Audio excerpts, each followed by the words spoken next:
তেখেতে কি ভাবি কৈছে মই নাজানো, কিন্তু নৰ্মেলি আমি বড়োফাৰ আদৰ্শ বুলি কওঁ যে বড়োফা আদৰ্শ বুলি ক'লে লিভ এণ্ড লেট লিভ।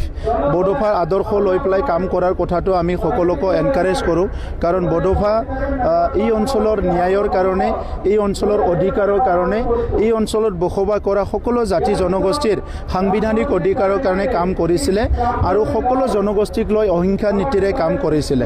গতিকে আজি আমি নিখিল বড়ো ছাত্ৰ সন্থাত বহুত দিন ময়ো কাম কৰি আহিছোঁ, তেখেতৰ আদৰ্শটো আমি বুজি পাওঁ আৰু সেইকাৰণে আজিৰ সময়ত চবে একচেপ্ট কৰিছে যে বড়োফাৰ যিটো আদৰ্শ সেইটো হ'ল লিভ এণ্ড লেট লিভ, জীয়াই থাকিব আৰু জীয়াই থাকিবলৈ দিয়ে।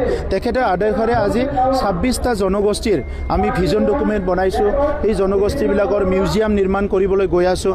প্ৰত্যেকটো জনগোষ্ঠীৰ ভাষা সংস্কৃতি আগুৱাই নিয়াৰ কাৰণে আমি আঁচনি লৈছোঁ আৰু এই কথাবিলাক বেলেগে বুজি নাপাব। বেলেগে বড়োফা বুলি ক'লে এজন ব্যক্তি বুলি ভাবিব পাৰে, কিন্তু বড়োফা আজি জাতিৰ পিতা মহাত্মা গান্ধীয়ে ভাৰতবৰ্ষৰ কাৰণে যিবিলাক কথা কৈ গ'ল, ঠিক তেনেধৰণৰ বড়োফা আমাৰ অঞ্চলৰ কাৰণে কোনোবা একচেপ্ট কৰে না নকৰে নাজানো, কিন্তু আমাৰ অঞ্চলৰ কাৰণে বড়োফাই যিখিনি নীতি আদৰ্শ শিকাই থৈ গ'ল, যি কাম কৰি থৈ গ'ল, সেইটো সৰ্বোচ্চ বুলি আমি ভাবোঁ। আৰু সেই পথেদি আগবাঢ়ি আহি আজি বড়োসকলে 3টাকৈ চুক্তি কৰিলে নিজক প্ৰতিষ্ঠা কৰিবলৈ, ভাষা সংস্কৃতি অস্তিত্বলৈ প্ৰতিষ্ঠা কৰিবলৈ আমি সফল হৈছোঁ। গতিকে এই কথাটো কোনে কেনেকৈ উপস্থাপন কৰিব বিচাৰে মই নাজানো, ময়ো দেখিবলৈ পাইছোঁ। গতিকে বড়োফাক কোনে কেনেকৈ ক'ব বিচাৰে সেইটো তাৰ কথা, কিন্তু বড়োফাক আমি আত্মাৰ পৰা, বড়ো জনগোষ্ঠীয়ে হওক বা এই অঞ্চলৰ বিভিন্ন জনগোষ্ঠীয়ে হওক, আমি আত্মাৰ পৰা তেখেতক শ্ৰদ্ধা কৰোঁ।